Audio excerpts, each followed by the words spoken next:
पूजन का विधान है, उस विधान में कोई गर्म चीज की महत्वता नहीं है क्या? कोई गर्म चीज की महत्वता? फिर भी दुनिया के लोग अपनी बुद्धि लगाकर माता की जब पूजन करने जाते हैं तो वहां अगरबत्ती भी जलाते हैं और दिया भी जलाते हैं। अब एक तरफ तो तुम माता को ठंडा पानी का भोग लगा रही हो, एक तरफ तो ठंडा भोजन चढ़ा रही हो, एक तरफ तो ठंडक का प्रयास कर रही हो, और ऊपर से माता को तुम दिया लगाकर अगरबत्ती लगाकर तुम माता को सम्मुख में गर्म तत्व को प्रदान कर रही हो, और फिर आकर कहती हो कि मेरा बच्चा क्यों बीमार पड़ता है, मेरे पति को आगे बार बार ये कष्ट क्यों आता है, घर में लोग चिड़चिड़े क्यों हो जाते हैं, घर में लोग क्लेश क्यों करते हैं, आखिर कारण क्या है? तो कारण तो तुम खुद हो कि जो चीज लिखी है वो ना करते हुए दुनिया जो कर रही है तुम वो करना चाहते हो। तुम भगवान की पूजन उस विधान से नहीं करना चाहते जो विधान शास्त्र में,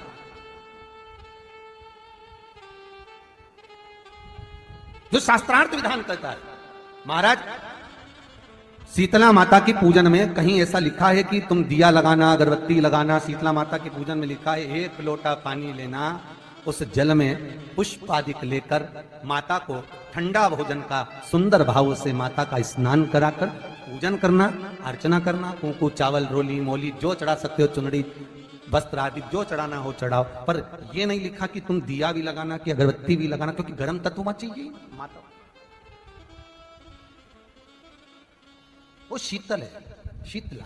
और अगर तुम दिया लगा भी रहे हो, मान लो दिया अगर तुम लगा भी रहे हो तो उसके सम्मुख ना लगे, उससे दूर, बहुत दूर। तो जब माता उमा जब प्रगटी तो उनका केश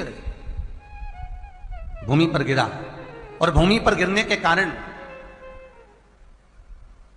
उससे एक वृक्ष उत्पन्न हुआ जो नीम का वृक्ष कहलाता, निमाड़ी का वृक्ष कहलाता। इसलिए साउथ में, दक्षिण में नीम के वृक्ष को स्वयं देवी का प्रतिबिंब माना जाता है। नीम के वृक्ष को स्वयं माता का प्रागट्य उत्सव माना जाता है।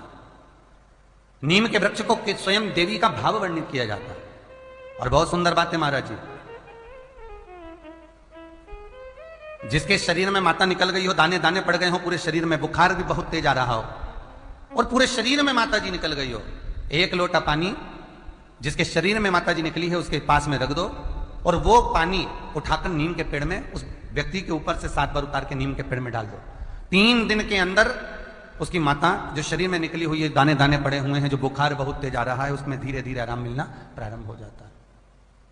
यहां तक शास्त्र कहता है कि किसी व्यक्ति को अचानक बहुत तेज बीमार आ गया, बहुत तेज बुखार आ गया, या एकदम